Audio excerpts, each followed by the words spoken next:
మనుషులమైన మనకి దేవుడిచ్చిన గ్రంథాన్ని యొక్క విలువ తెలియకుండానే క్రైస్తవులకు పోతుందన్నమాట.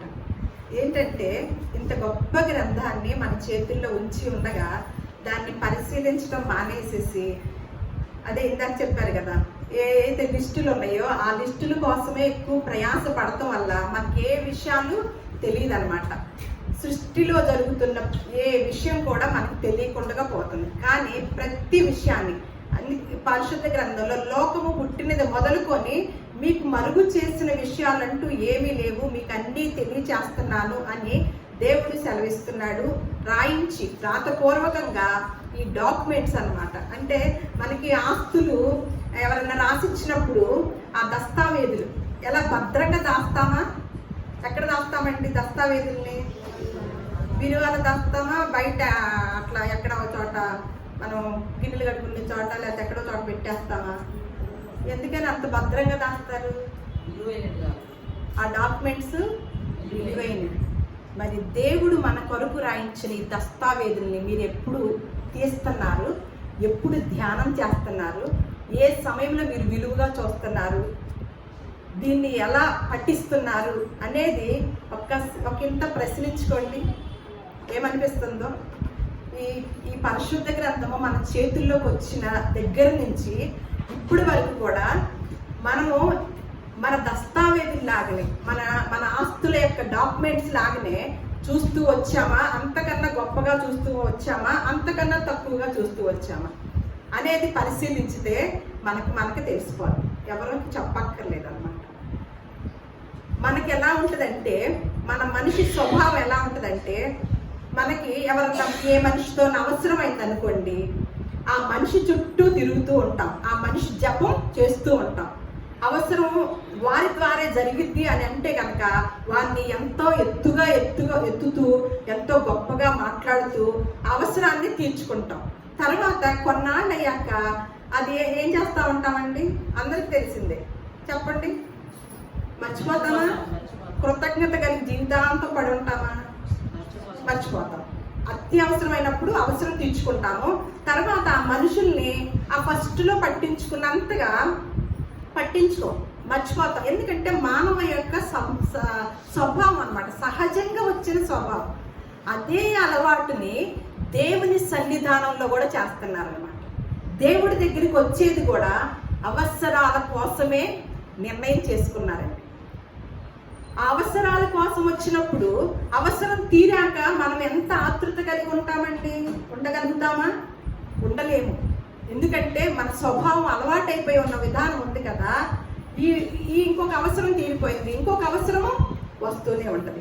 అందుకని ఈ దేవుణ్ణి ఏం చేసుకున్నాము? అవసరాలకు దేవుడిగానే చూసాం. కానీ ఈ పరిశుద్ధ గ్రంథంలో దేవుడు మనస్సును పెట్టాడు. దేవుడు మన కొరకు కొన్ని ఆలోచనలు తెలియచేశాడు. ఈ సృష్టిలో జరుగుతున్న ప్రతి దాన్ని చేశాడు. సృష్టిని చూడండి అని ఈ విధముగా తెలియచేసినప్పుడు పరిశుద్ధ గ్రంథం అంతా కూడా దేవుని యొక్క మనసండి. మనము మన తండ్రిని మన జన్మనిచ్చిన నాన్న ఉంటాడు కదా, ఆ తండ్రితో ఏం మాట్లాడుకుంటామో మా నాన్న మనసు అంతా తెలుసుకోవాలి. ఆయన వెళ్ళే లోపులో మేము తెలుసుకోవాలి ఆయన ఎక్కడెక్కడ ఏమి దాచాడో, ఎక్కడెక్కడ ఏమి కొన్నాడో, లేకపోతే నా కోసం ఏమి నిర్ణయం చేశాడో, అలా ఆయన మనసును తెలుసుకోవాలని మనము ఆలోచిస్తామా అవకాశం ఉన్నప్పుడు? కానీ ఈ యొక్క సృష్టికర్త అయిన మనసు మన చేతుల్లో పెట్టినప్పుడు, పరిశుద్ధ గ్రంథంలో రాతపూర్వకంగా పెట్టినప్పుడు దాన్ని మనం చదువుకోవటానికి ఎంత సమయాన్ని ఇస్తున్నాం అనేది ఒకంత ఆలోచిస్తే ప్రశ్నార్థకంగానే ఉంటుందన్నమాట. ఎందుకంటే ఇప్పుడు ఇంటికి వెళ్ళిన మొదలు మనం ఎంత బిజీ అయిపోతాము, మళ్ళీ వచ్చే సండే వరకు కూడా బిజీగానే ఉంటాం. ఈ యొక్క డాక్యుమెంట్స్ని ఏ రోజు ఓపెన్ చేయమన్నమాట. అలాంటి స్వభావంతో ఉండబట్టే మనకి ఏ విషయాలు కూడా తెలియటం లేదన్నమాట. కానీ కొంతమంది ఏమైనా తెలియచేసేవారు ఎవరు అంటే కొంతమంది శాస్త్రవేత్తలు. ఇప్పుడే కదా కొన్ని సూర్యుడిని, చంద్రుడిని, జ్యోతుల గురించి మాట్లాడుకున్నాం కదా, తెలియకుండానే కనెక్షన్ అయ్యాం అనమాట. కనెక్ట్ అయింది ఆ ప్రసంగం, ఈ ప్రసంగం అన్నమాట. అయితే కొంతమంది శాస్త్రవేత్తలుకి ఒక ఆలోచన కలిగి ఎన్నో మనకి కనిపెడుతూ చెప్తూ ఉంటున్నారు కదా. అయితే అసలు ఈ సృష్టి అంతా ఎలా తయారైంది, అలాగే ఈ సృష్టికి మూలం ఏంటి అని ఈ చంద్రుణ్ణి, సూర్యుడిని, చంద్రమండలానికి, సూర్యమండలం ఇవన్నిటికీ వెళ్ళటానికి, అవన్నీ కనుక్కోవటానికి బాగానే ఉంది. అవన్నీ చెప్పి మనకి కొన్ని గ్రహాల గురించి అన్నిటి గురించి తెలియజేస్తున్నారు. కానీ అసలు ఈ సృష్టికి మూలం ఏంటి, ఈ సృష్టి ఎలా తయారైంది అని కొన్ని ఏళ్లగా కొంతమంది శాస్త్రవేత్తలు కొన్ని కోట్ల రూపాయలు ఖర్చు పెట్టి ఎన్నో పరిశోధనలు చేస్తూ ఉన్నారంట. అలా పరిశోధనలో ఒక్క కణం ద్వారా ఈ బ్రహ్మాండము, ఈ ప్రపంచం అంతా కూడా ఏర్పడింది అని ఆ ఒక్క కణము బిగ్ బ్యాంగ్ అనే దానికి సహకరించింది అని తెలుసుకుంటూ ఉన్నారంట కొంతమంది శాస్త్రవేత్తలు. కానీ ఒక ఆయన ఉన్నారంట, ఎవరంటే పీటర్ హిగ్స్ అనే ఆయన బ్రిటిష్ శాస్త్రవేత్త. ఆయన ఏం చేశాడంటే, ఇవన్నీ ఇలా జరుగుతూ మనం కనుక్కుంటూ వస్తున్నాం కదా, దీనికి అంతటికి మూలం ఒక కణము ఈ బిగ్ బ్యాంగ్ అనే దానికి సహకరించి ఈ సృష్టి, బ్రహ్మాండం జరగటానికి, ఈ ప్రపంచం నిర్మించబడటానికి అది అవకాశమైంది కదా. అలాంటప్పుడు అలాగే మనుషులమైన మనకి కొన్ని కణాలు ఉన్నాయి, మనం మా డిఎన్ఏ ద్వారా కొన్ని మూలాలు తెలుసుకుంటున్నాం కదా. మనిషి కణంతో డిఎన్ఏ ద్వారా ఉన్న మూలాలు తెలుసుకుంటున్నాం కాబట్టి దేవుని కణం కూడా ఉంటది.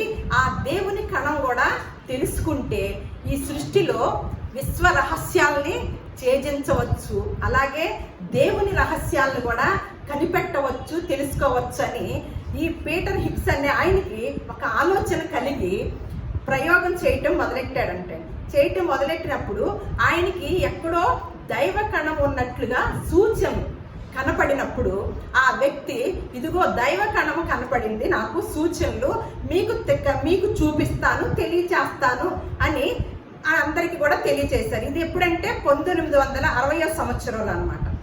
కానీ ఆయన తెలియచేస్తాను, సూచనలు కనపడ్డాయి అన్న ఆయన తర్వాత చనిపోవడం జరిగింది. మరలా కొంతమంది కూడి కొన్ని ప్రపంచ దేశాల్లో కొన్ని డబ్బుని సేకరించి, కొన్ని కోట్ల డబ్బులని మరలా ప్రయోగం చేయటం మొదలెడుతున్నారు అనమాట. దాన్ని ఎలాగైనా సాధించాలి, దాన్ని సాధిస్తే ఏమేమి తెలుస్తాయి, ఈ విశ్వ రహస్యాలు తెలుస్తాయి, అలాగే దేవుని రహస్యాలు కూడా తెలుస్తాయి అని మొదలెట్టారంట. కానీ కొంతమంది ఏమంటారంటే, అసలు ఇది దానంతటికి అదే వచ్చేసిందే, కానీ దీని వెనక దేవుడు లేడు అని మళ్ళీ కొంతమంది ప్రతిపాదిస్తూ ఉంటారన్నమాట. ఈ సృష్టి గురించి కొంతమందికి వచ్చే ఆలోచనలు మనకు కాదు, మనకు ఎప్పుడు రాదండి.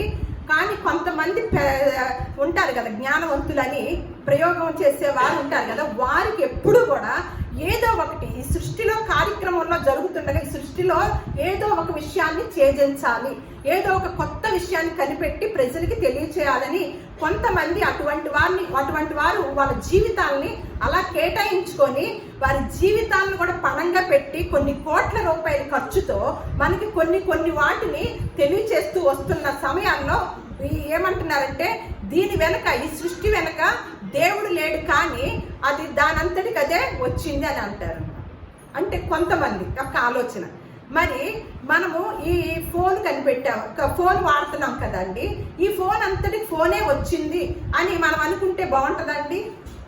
ఫోన్ వెనక ఎవరో హస్తం ఉంటుంటుంది, ఎవరో ఒకరు తయారు చేస్తేనే కదా మనం ఆ ఫోన్ వాడుకుంటున్నాం. అలాగే చక్కగా కుర్చీల్లో కూర్చున్నాం, అవి అంతటికి అవి వచ్చి ఊడిపడ్డాయా అండి? లేదు కదా. ఎవరో ఒకరు తయారు చేస్తే మనము చక్కగా దాన్ని అనుభవించుతున్నాము, వాడుకుంటున్నాం కదా. అలాగే సృష్టిలో ప్రతి వస్తువు కూడా ఎవరో ఒకరు తయారు చేస్తేనే మనం వాడుకుంటున్నాం. మరి సృష్టి ఎలా వచ్చిందండి? అలా వచ్చేస్తుందా? దాని వెనక ఎంత పవర్ ఉంటే, ఎంత శక్తి ఉంటే ఈ సృష్టి యొక్క కార్యక్రమం ఇలా జరుగుతూ ఉందండి. ఇందాకే చెప్పారు కదా, ఎవరన్నా చెప్పారా?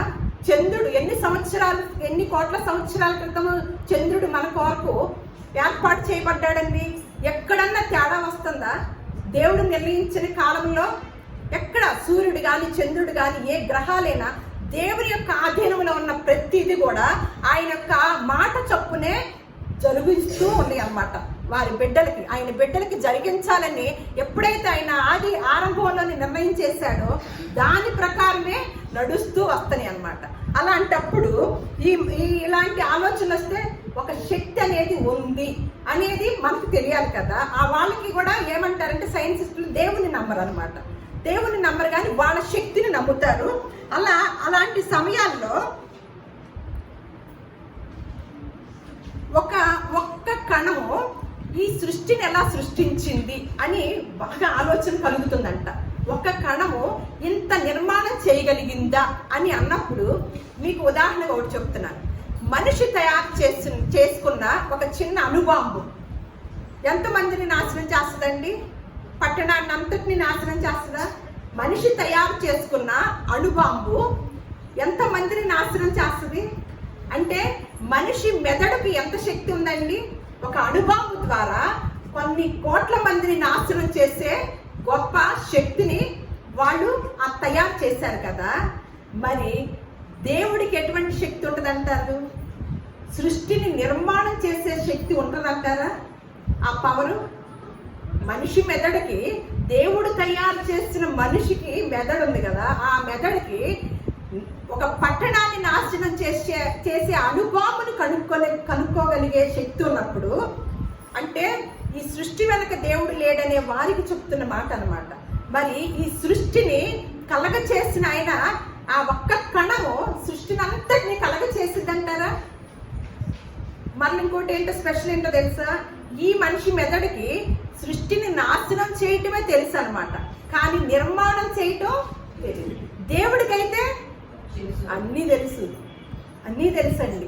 అలా అంటూ ఏమంటున్నారంటే అసలు ఈ ప్రకృతి అనేది 3 శక్తుల ద్వారా నిర్మాణం జరిగిందంటండి. 3 శక్తుల ద్వారా నిర్మాణం జరిగిందంట. అది ఏమేమి శక్తులు అంటే, ఒకటి లైట్ ఎనర్జీ, రెండవది హీట్ ఎనర్జీ అంటే ఉష్ణ శక్తి అనమాట, మూడవది సౌండ్ ఎనర్జీ.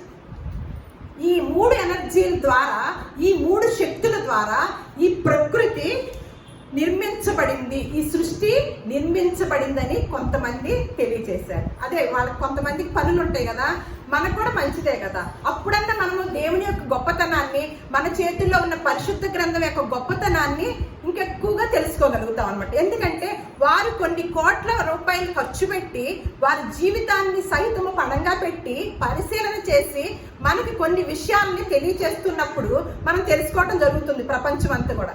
కానీ మనకున్న ఆధిక్యత ఏంటంటే మనకు ఆ సమయాన్ని ఇవ్వక్కర్లేదు, అన్ని కోట్లు ఖర్చు పెట్టక్కర్లేదు. మనం గనక దివారాత్రులు దీన్ని గనక ధ్యానం చేసిన ఎడల సృష్టిలో ఉన్న ఏ పనినైనా, ఏ విషయాన్నైనా దేవుడు మనకి తెలియచేసే గొప్ప అవకాశాన్ని మనకి దేవుడు ఇచ్చాడనమాట. అటువంటి అవకాశాన్ని, ఆ అదృష్టాన్ని ఎవరు పొందుకుంటారండి? మన చేతుల్లో ఉన్న గ్రంథంలో ఉన్న అదృష్టాన్ని ఎవరు ఆపాదించుకుంటున్నారు, ఎవరు ఆస్వాదించుకుంటున్నారు? ఎప్పుడైతే మనం అవసరతల కొరకు ఈ దేవుడి సన్నిధికి వస్తున్నామో ఆ దేవుని జ్ఞానము తెలియకుండానే పోయిందండి. ఆ దైవక జ్ఞానం అనేది తెలియకుండానే మన జీవితం అంతా కూడా గడిచిపోతుంది అనమాట. ఈ 3 శక్తుల ద్వారా ఈ ప్రకృతి, ఈ సృష్టి ఆరంభమైంది అని తెలియజేస్తూ, ఈ సృష్టి కార్యక్రమం నిర్మించబడింది అని తెలియజేస్తున్నప్పుడు మనం పరిశుద్ధ గ్రంథంలో ఈ లైట్ ఎనర్జీని, ఈ హీట్ ఎనర్జీని, ఈ సౌండ్ ఎనర్జీ అనేది మనకి పరిశుద్ధ గ్రంథంలో రాయించి ఉంచారా లేదా అని ఒకంత మనం పరిశీలన చేద్దాం ఈరోజు. మొదటిగా లైట్ ఎనర్జీ అన్నమాట. యోహాను సువార్త 8వ అధ్యాయము 12వ వచనము. యోహాను సువార్త 8వ అధ్యాయము 12వ వచనం. మొట్టమొదటిగా లైట్ ఎనర్జీ అన్నమాట. యేసు నేను లోకమునకు వెలుగును, నిజమైన వెలుగు ఉండెను, అది లోకమునకు వచ్చును. యేసు ఏమంటున్నాడంట? నేను లోకమునకు వెలుగును. యేసుక్రీస్తు వారు ఏమంటున్నారంట? అది చాలు. నేను లోకమునకు వెలుగును, నిజమైన వెలుగు ఉండును, అది లోకములోకి వచ్చి ఉన్నదంట. అలాగే హీట్ ఎనర్జీ, ఉష్ణ శక్తి, దాని గురించి ఏప్రిల్కి రాసిన పత్రిక 12వ అధ్యాయము 29వ వచనము. మన దేవుడు దహించు అగ్ని అయి ఉన్నాడు. హీట్ ఎనర్జీ అన్నమాట. మన దేవుడు ఎలా ఉన్నాడంటండి? ఈ యొక్క ప్రకృతి నిర్మాణ కార్యక్రమంలో 3 శక్తులు వలన ఇది ముందుకు వెళ్ళింది, నిర్మించబడిందని మనం తెలియజేసుకుంటూ వస్తున్నాం అనమాట. అందులో రెండవ శక్తి హీట్ ఎనర్జీ, ఉష్ణ శక్తి. మన దేవుడు దహించు అగ్ని అయి ఉన్నాడు. ఇర్మియా గ్రంథము 23వ అధ్యాయము 29వ వచనం. నా మాట అగ్ని వంటిది కాదా? ఆయన మాట ఎలా ఉందంటండి? అగ్ని, హీట్ ఎనర్జీ అన్నమాట. ఆయన మాట ఎలాంటి శక్తి కలిగింది? అగ్ని వంటిది అన్నమాట. మళ్ళా సౌండ్ ఎనర్జీ. యోహాను సువార్త 1వ అధ్యాయము 1వ వచనం.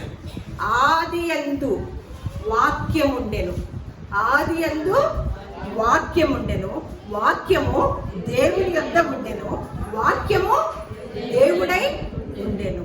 మళ్ళా యోహాను సువార్త 12వ అధ్యాయము 29వ వచనం. మహిమ పరుతును అని ఒక శబ్దము ఆకాశము నుండి వచ్చెను. అక్కడ చూచిన జనులు వినిన జన సమూహము, అక్కడ నిలుచుండి వినిన జన సమూహము ఉరిమెను అని అనుకున్నారంటండి. ఏమని వచ్చింది? ఒక మాట యేసుక్రీస్తు వారి పలికారనమాట. ఏమని? మహిమ పరుతును అని ఒక శబ్దం వచ్చేసరికి అక్కడ నిలుచున్న ప్రజలంతా ఏమనుకుంటున్నారంట? మనం మాట్లాడితే ఎంత దూరం వినపడిద్దండి? ఈ రూమ్ దాటి అంత పెద్దగా వెళ్ళదు కదా. కానీ ఏమంటున్నారంటే అక్కడ ప్రజలు నిలుచొని వింటున్న ప్రజలు ఉరిమిందా ఇది అని అనుకుంటున్నారంట. అలాగే మళ్ళా యోబు గ్రంథము 40వ అధ్యాయము 9వ వచనము. ఉరుము ధ్వని వంటి స్వరముతో నీవు గర్జింపగలవా? ఆయన ఉరుము ధ్వని వంటి దేవునికి కలిగి ఉన్న బాహుబలము నీకు కలదా? దేవునికి కలిగి ఉన్న బాహుబలము నీకు కలదా? ఆయన ఉరుము ధ్వని వంటి స్వరముతో నీవు గర్జింపగలవా? ఏంటంటది? Sound energy. ఈ సౌండ్ ఎనర్జీ అన్నమాట. దేవుని యొక్క మాట ఎలా ఉందో చూడండి. దేవుని మాట ఎలా ఉంటుందంట?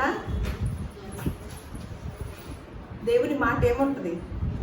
అగ్ని వంటిది, బండను బద్దలు చేయు శుద్ధి వంటిది అనమాట. మాటతోనే బద్దలైపోతుందా? బిగ్ బ్యాంగ్ అని చెప్తున్నారు.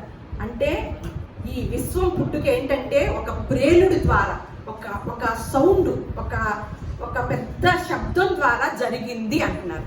ఏమంటున్నాడు ఇక్కడ? సౌండ్ ఎనర్జీ అన్నమాట. ఆదియందు వాక్యం ఉండెను, ఆ వాక్యము దేవుడై ఉండెను, ఆ వాక్యమే దేవుడు. అది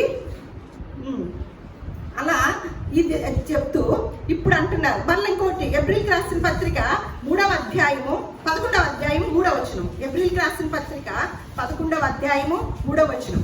ప్రపంచములు దేవుని వాక్యము వలన నిర్మాణమైనవంట. ఈ విషయం ఎవరు చెప్పారండి? ఈ విషయం ఎవరికి తెలిసింది? మనకు తెలిసిందా? కానీ సైంటిస్టులు కూడా ఏం చెప్తున్నారు? సృష్టి అంతా దేని వల్ల జరిగిందంట? ఒక సౌండ్, ఒక శబ్దం ద్వారా, ఒక ప్రేలుడు ద్వారా. ఆయన మాట్లాడితే ఎలా ఉందంట? ఉరిమినట్లుగా ఉందంట. ప్రపంచములు దేవుని వాక్యం వలన నిర్మాణమైనవి అనమాట, కట్టబడినవి అనమాట.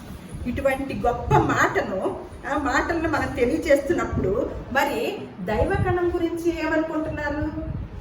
మరి దైవకణాన్ని గురించి పట్టుకోగలుగుతారంటారా? ఈరోజు అడ్రస్ ఇద్దాం.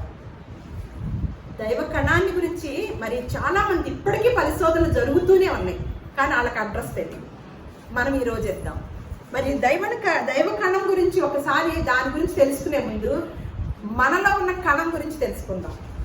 ఆ ఆది కాండంలో 2వ అధ్యాయము 7వ వచనంలో ఏం చేశాడో దేవుడు మనిషి నిర్మాణాన్ని, ఈ మనిషి కణాన్ని ఎలా తయారు చేస్తున్నాడో చూద్దాం.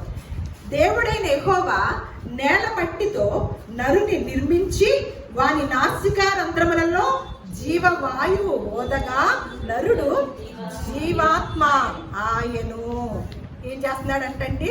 ఈ బొమ్మను చేసి ఆ బొమ్మలో ఏం పెట్టాడంటండి?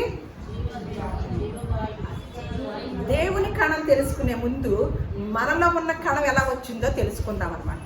మనం తర్వాత అడ్రస్ చెప్తాం. ఇక్కడ ఏమంటున్నాడు? దేవుడైన యెహోవా నేల మట్టితో నరుని నిర్మించి వాని నాసికా రంధ్రములలో జీవవాయు ఊదగా నరుడు జీవాత్మ, జీవించు ప్రాణి అయ్యాడంట.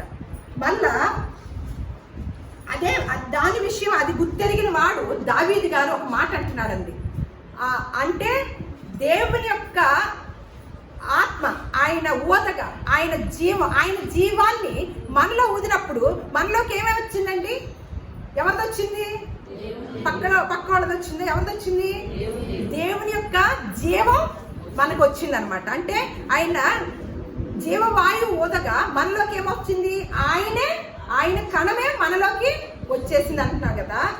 అందుకని దావీదు గారు ఏమంటున్నారంటే, ఆయన తెలుసుకున్నాడండి మనిషి యొక్క పుట్టుక గురించి, దేవుడు చేసిన గొప్ప ఆశ్చర్యమైన కార్యం గురించి తెలుసుకున్న వాడే. అందుకనే ప్రభువా, నీవు నన్ను కలగజేసిన విధము చూడగా నాకు భయమును ఆశ్చర్యమును. మనకి పిల్లలు లేదనే బాధ తప్ప, ప్రార్థన చేసుకుంటామే తప్ప, లేకపోతే ఇంకొక సమస్యలు తీరలేదనే తప్ప, అసలు నేను ఈ కణమనే దాన్ని నేను ఎలా వచ్చాను ఈ భూలోకానికి, అసలు దేవుడు నన్ను ఎలా పంపించాడు ఇంత ఆశ్చర్యంగా అని ఎప్పుడైతే మనము మన గురించి ఆలోచించుకుంటామో మన ఇంట్లో అవసరతలు తీరతాయండి. మీ ఇంట్లో అవసరతలు తీరతం లేదంటే ముందు మీ గురించి, మిమ్మల్ని దేవుడు పంపించిన విధానం గురించి, మిమ్మల్ని పంపించిన గొప్పతనం గురించి మీరు గొప్పగా ఎంచుకోవటం లేదు. కాబట్టే మీకు అన్నీ కూడా నెగటివ్గానే కనపడుతున్నాయి ఇక్కడ. అందుకనే దావీదు గారు ఏమంటున్నారు? నీవు నన్ను కలగచేసిన విధము చూడగా భయమును ఆశ్చర్యమును కలుగు, అందును బట్టి నీకు కృతజ్ఞతాస్తుతులు తెలియచేసుకుంటున్నానయ్యా అని కీర్తనలు 16వ అధ్యాయము 5వ వచనం. అక్కడ మనం ఎప్పుడు నేర్చుకున్నాం కదా, మళ్ళీ ఆ మాట చూద్దామా? యెహోవా నా స్వాస్య భాగము, నా పానీయ భాగము నీవే, నా భాగమును కాపాడుచున్నావు. అంటే మనలోకి ఎవరు వచ్చారండి? అక్కడ 139వ కీర్తనలో తెలుసుకున్న దావీదు గారు ముందుగానే ఏమంటున్నాడు? అదే తన భాగాన్ని, తనలో ఉన్న భాగాన్ని తెలుసుకొని, మనం ఆ మధ్య జన్మతః పాపులం అనే వీడియో పెట్టుకున్నాం కదా. ఇక్కడ దావీదు గారు ఏమంటున్నారు? దావీదు గారిలో ఎవరి భాగం ఉందంటండి? ఎవరి భాగం ఉంది? అర్థం అవట్లేదా? ఎవరి భాగం ఉంది? యెహోవా నా స్వాస్య భాగము, నా పానీయ భాగము నీవే, నా భాగమును కాపాడుచున్నవాడు కూడా నీవే. అంటే మనలో ఎవరి భాగం ఉందండి? దేవుని భాగం ఉందన్నమాట. ఆయన ఏం చేశాడు మనల్ని? ఆయన జీవాన్ని ఊది, ఆయన జీవం ఆ కణాన్ని మనలో ఊదేస్తే, అంటే అందుకని ఆదికాండంలోనే మన పోలిక చొప్పున మన స్వరూపమందు నరుని చేస్తారు. దేవుని పోలిక ఏంటండి? దేవుని పోలిక ఏంటి? దేవుని పోలిక ఏంటి? ఆత్మ. దేవుడు ఏమై ఉన్నాడు?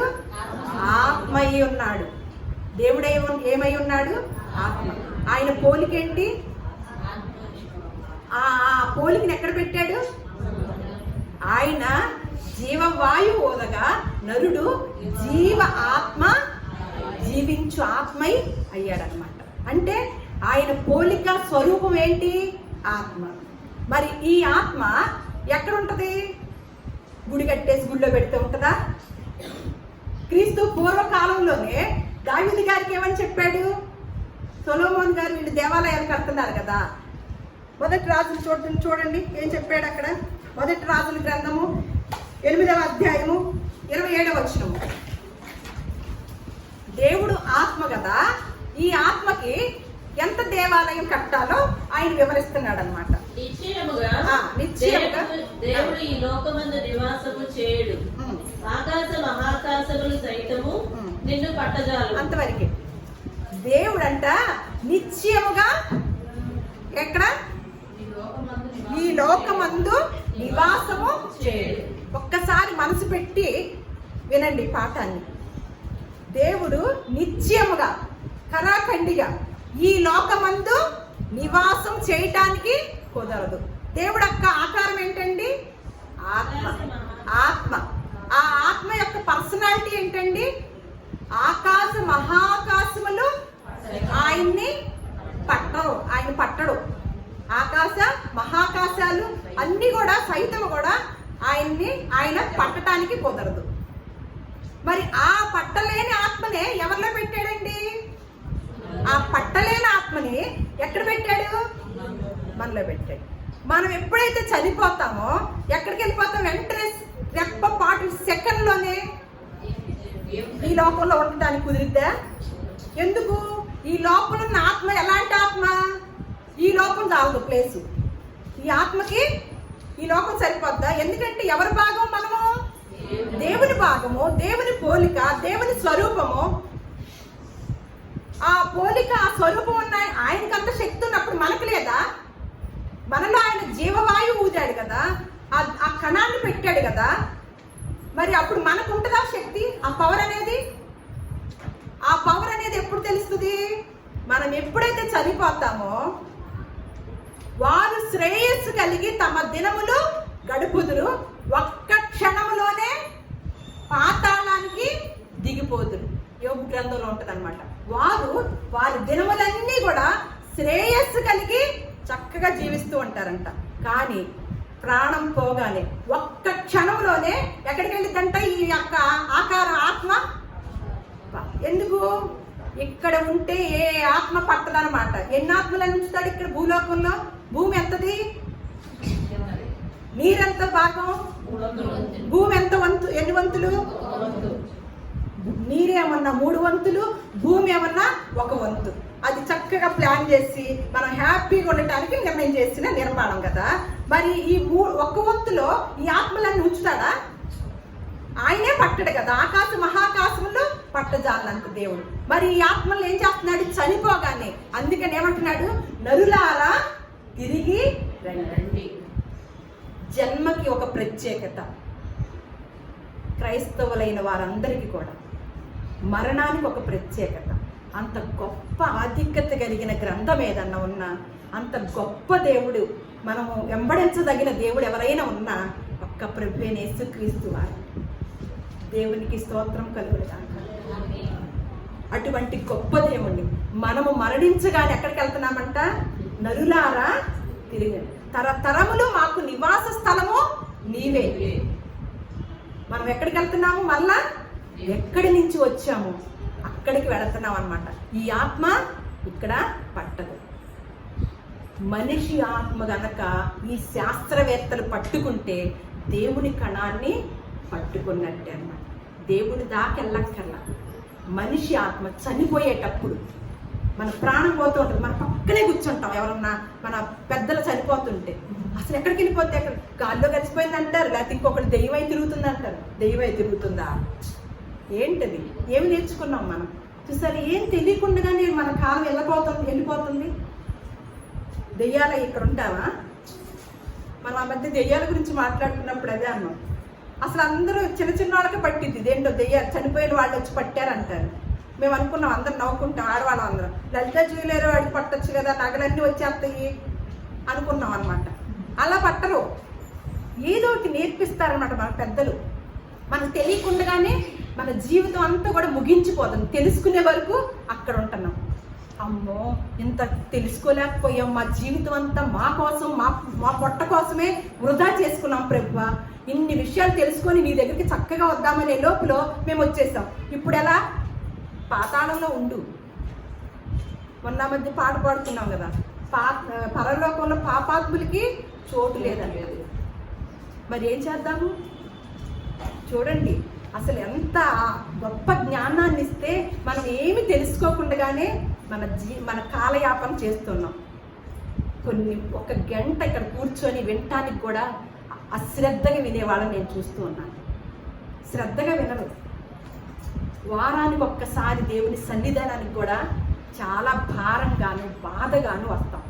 కానీ మనలో దేవుని కణాన్ని పెట్టిన గొప్ప జీవితాలు మనకు అనుగ్రహించిన దేవుడికి ఎంత ప్రాధాన్యత ఇస్తున్నామండి. అది తెలియకపోవటం వల్లనే మనకి కష్టాలు, కన్నీళ్ళు, బాధలు, హింసలు, మనోవ్యాధులు. మనలో ఉన్నవాడు సర్వశక్తిమంతుడు, గొప్ప దేవుడై ఉన్నాడు, గొప్ప కణాన్ని మనలో పెట్టాడు. నన్ను అసలు కలగ చేయటమే గొప్ప ఆశ్చర్యకరమైన విషయం. ఎవ్వరికి లేని ఆధిక్యతను నాకొక్కదానికే ఇచ్చాడు అనే ధీమాతో కనుక ఉంటే మనం గొప్పగా జీవించగలం.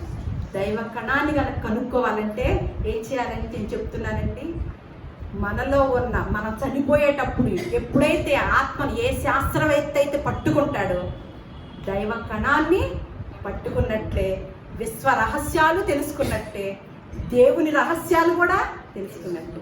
అందుకని పిచ్చివారా అని ఈ శాస్త్రవేత్తలకు ఒక మాట చెప్తున్నాడు. ఇర్మియా గ్రంథము 23వ కాదండి, ఇర్మియా గ్రంథము 8వ అధ్యాయము 9వ వచనం. ఇర్మియా గ్రంథము 8వ అధ్యాయము 9వ వచనం. త్వరగా. జ్ఞానులు అవమానము నొందిన వారైరి, వారు విస్మయం పొంది చిక్కున పడి ఉన్నారు. వారు యెహోవా వాక్యమును నిరాకరించిన వారు, వారికి ఏ పాటి జ్ఞానము కలదు. అంతవరకు ఏమంటున్నారు మళ్ళా చదవండి చక్కగా స్పష్టంగా. జ్ఞానులు అవమానము నొందిన వారైరి, జ్ఞానులు అవమానము నొందిన వారైరి. ఎలా అంటే ఒక నిమిషం ఏం చేశారు, అదిగో నేను చూశాను మీకు తెలియజేస్తాను, మీకు చూపిస్తాను అన్నాడు. ఎవరు? పీటర్ హిక్స్ అని ఆయన చూపించకుండానే వెళ్ళిపోయాడు ఈ లోకం వదిలి. ఏమవుతుందంట, జ్ఞానులు అవమానము నొందిన వారైది, వారు విస్మయం పొంది చిక్కున పడి ఉన్నారు. వారు యెహోవా వాక్యమును, వారు దేవుని యొక్క వాక్యాన్ని నిరాకరించిన వారు, వారికి ఏ పాటి జ్ఞానం ఉందంటారు? ఎవరికి ఉంటుంది? ఇప్పుడు ఏ శాస్త్రవేత్తలకు ఉందంటే జ్ఞానము? మన దగ్గర ఉన్నంత జ్ఞానం ఎక్కడన్నా ఉందా? మళ్ళీ 1 కొరింథీయులకు రాసిన పత్రిక 1వ అధ్యాయం 20వ వచనం. 1 కొరింథీయులకు రాసిన పత్రిక 1వ అధ్యాయం 20వ వచనం.